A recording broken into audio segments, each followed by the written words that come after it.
ভাইয়েরা আমার, এই খন্নাস মুক্ত একজন লোক, তিনি পরহেজগার, তিনি বুজুর্গ, তিনি মোমেন, তিনি মুত্তাকি, তিনি মুহসিনিন, তিনি মুমিনিন, তিনি হইলেন সাদেকিন। তিনি আমাদের দেশীয় ভাষায় পীর ও মুর্শিদ। বলেন আলহামদুলিল্লাহ। এই জন্য তার হাতে চুমু খাইলে দয়াল নবীজি বলছেন, সে যেন আমার হাতেই চুমু খাইল। ওই লোকটাকে যদি কদমবুসি করা হয়, দয়াল নবীজি বলছেন সে যেন আমি নবীকেই সে যেন ভক্তি করলো, কদমবুসি করলো। বলেন আলহামদুলিল্লাহ। তবে দুঃখের বিষয়, এই 2025 সালে এসে দয়াল নবীজির ওফাতের প্রায় 1400-1450 বছর পরে যাইয়া এখন একদল পীর ও মুর্শিদ বের হইছে। তারা খন্নাসযুক্ত। তারা কি? জোরে বলেন, তারা কি? খন্নাসযুক্ত, খন্নাস মুক্ত না। এই জন্য সংসারে অশান্তি, এই জন্য সংসারে অশান্তি। ওই সমস্ত খন্নাসযুক্ত পীরদের কারণে, ফকিরদের কারণে আজকে মানুষের মনে বিভ্রান্তি হয়ে গেছে। ওই সমস্ত খন্নাসযুক্ত ফকিরদের কারণে মানুষ বিভ্রান্ত হয়ে গেছে, পথভ্রষ্ট হয়ে গেছে, নিজের সত্তাকে হারিয়ে ফেলছে, সংসারে অশান্তি সৃষ্টি হয়েছে, মাতা পিতার বন্ধন হারা হয়ে গেছে সন্তান, ছেলে কিংবা মেয়ে, স্বামীর বন্ধন হারা হয়ে গেছে স্ত্রী।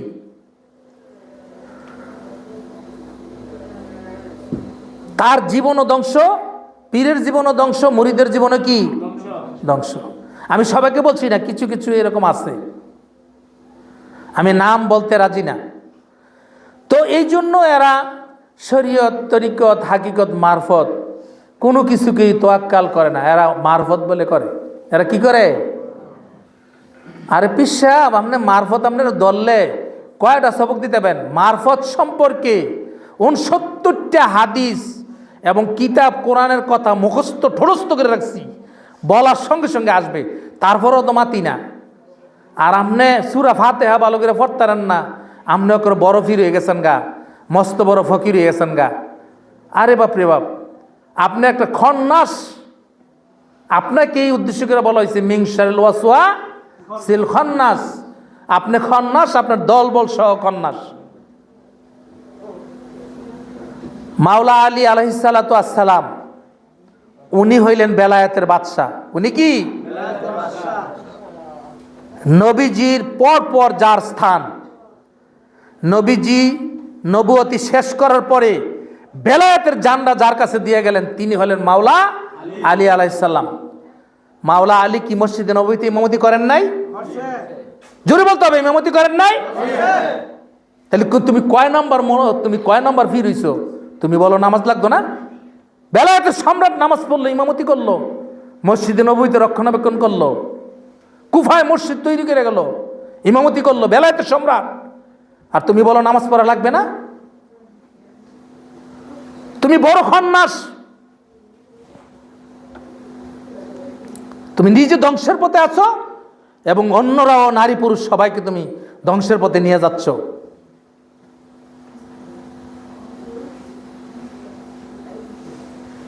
সৈয়দনা গাউসুল আজম হযরত আব্দুল কাদের জিলানী রহমতুল্লাহ আলাই, তিনার একটা কিতাবের মধ্যে লেখছে যে শেষ জমানায় 12 প্রকারের পীর আসবে। কয় প্রকারের?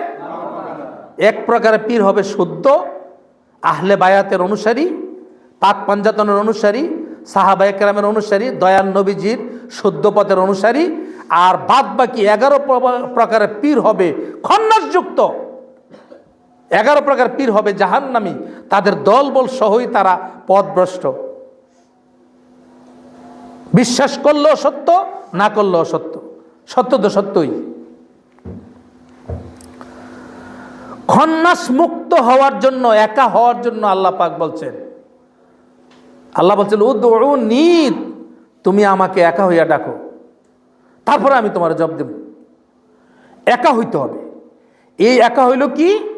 নফসের কাম, ক্রোধ, লোভ, মোহ, মদ মাৎসর্য এইগুলি দূরীভূত হইয়া আপনার যখন শুদ্ধ হবেন, আমি যখন শুদ্ধ হব, তখন আল্লাহকে ডাক দিলে আল্লাহ শুনবেন।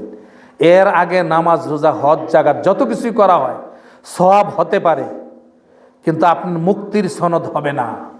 কত নাম, এই জন্য আল্লাহ বলছেন আমি তোমাদের নামাজকে তোমাদের চেহারার মধ্যে ফিকিয়ে দেব। ফাওয়াইলুল লিল মুসাল্লিন, এই খন্নাসযুক্ত ব্যক্তিদের নামাজ, এই মুসল্লিদের নামাজ আমি কি করব, নামাজিকে আমি কি করব, মুসল্লিকে কি করব, ফাওয়াইলুল লিল নামক দোজখে দেব। আল্লাহর কথা কি সত্য না মিথ্যা? জোরে বলতে হবে, আল্লাহর কথা কি সত্য না মিথ্যা? এই খন্নাসযুক্ত ব্যক্তিদের নামাজ রোজার কথা বলা হয়েছে, ফাওয়াইলুল লিল মুসাল্লিন। মুক্তি পাওয়ার কোনো পথ নাই। বলা হচ্ছে যে হুজুরি কাল্প ছাড়া নামাজ হয় না, আর খন্নাস মুক্ত একটা লোকের হুজুরি কাল্প হয়, এর আগে হুজুরি কাল্প হয় না। ওই হুজুরি কাল্প দিয়ে সে দেখতে পায় তার সামনে পিছনে ডানে বামে যাহা কিছু আছে সব কিছু সে দেখতে পায় আল্লাহর নূর দ্বারা। বলেন সুবহানাল্লাহ। আর এক গুচ্ছ নূর তার কাল্পের মধ্যে জমা থাকে খন্নাস মুক্ত হতে পারলে। ওই নূর জবান দ্বারা ভক্তের কাছে যায়, ওই নূর চোখের দৃষ্টি যারা ধায় ওইটাকে বলা হয় ফায়েজ, ওইটাকে বলা হয় নেক দৃষ্টি। ওই ফায়েজ দ্বারা চাইলেই, ওই ফায়েজ দ্বারা চাওনেই বড় পীর রহমাতুল্লাহ আলাইহির খাটের নিচের চোর অলিতে কুতুবে পরিণত হয়ে গেছে। বলেন সুবহানাল্লাহ। চাইলেই হেদায়েত হয়ে যায়, কইলেই হেদায়েত হয়ে যায়, ছুঁয়া দিলেই হয়ে যায়, কইয়া দিলেই হয়ে যায়। তাবিজ তোমার জার ফুক পানি পড়া কিছুই লাগে না, দেখলেই হয়ে যায়।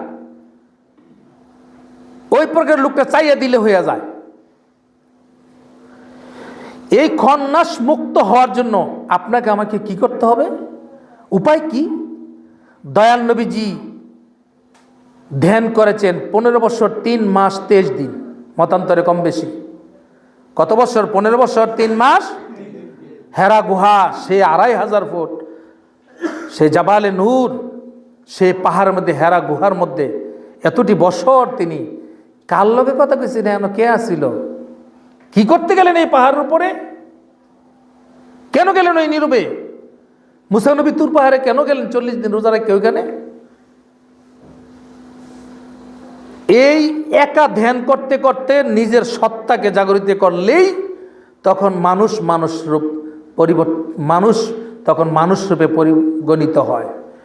আর যতক্ষণ পর্যন্ত এই নফসানিয়াত থেকে খন্নাস দূর না হবে ততদিন পর্যন্ত এই লোকটা সাধারণ মানুষ হিসেবে থাকবে, মুক্তিকামীর পথে যেতে পারবে না। আর এই জন্যই পীর মুর্শিদের কাছে যাওয়া।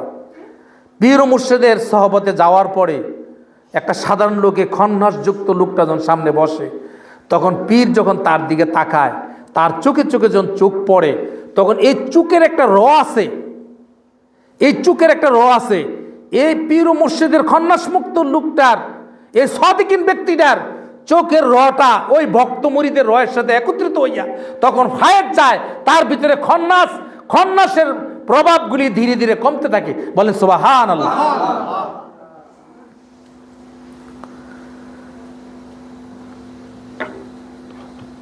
এই জিনিসটা কি একটা ফুলদানি না? এইটার মধ্যে একটা ময়লা আছে, ধুলাবালি ময়লা। আমি এইভাবে ফু দিলে এটা যাবে কিনা? সবাই বলেন তো যাবে না? ছোট্ট একটা এনে কোনো একটা ময়লা দেখা যায় পড়ে রয়েছে, অথবা একটা প্রজাপতি বসে রয়েছে, আমি যদি জোরে ফু দেই যাবে না?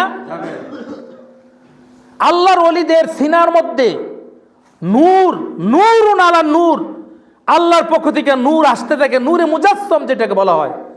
এই নূর পীর ও মুর্শিদের সাদিকিন ব্যক্তির কালবে থাকে। যখন একটা ভক্তের দিকে তাকায় তখন এই ফুয়ের মতন এই নূরটা যাইয়া ভক্তের কালবে যায়, তখন যাইয়া খবিশ এবং খন্নাস আস্তে আস্তে দূরীভূত হয়ে যায়। বলেন সুবহানাল্লাহ। এই হইল পীরের কাজ। দেখতে আমার মতনই, দেখতে আপনার মতনই, কিন্তু সে শুদ্ধ আর আপনি আমি অশুদ্ধ। সে পবিত্র আর আমরা অপবিত্র।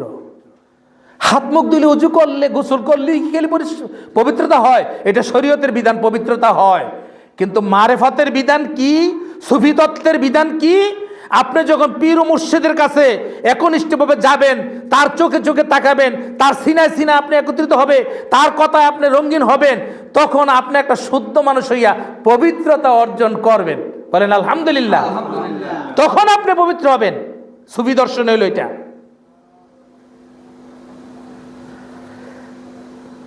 নবীজির জীবনে সাহাবাদেরকে 1,14,000 সাহাবী ছিল নবীজি উফাত বরণ করার আগে। 1,14,000 সাহাবীদের মধ্যে কারোর কি বলছেন যে একটা মাদ্রাসা করেন? হ্যাঁ বলেন, কাউকে বলছে একটা মাদ্রাসা করেন?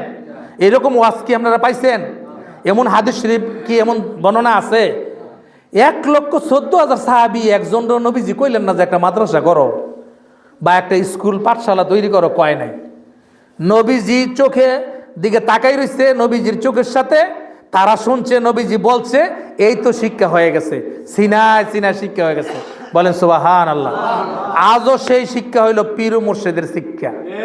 সেই শিক্ষাটা কি? পীর ও মুর্শিদের শিক্ষা।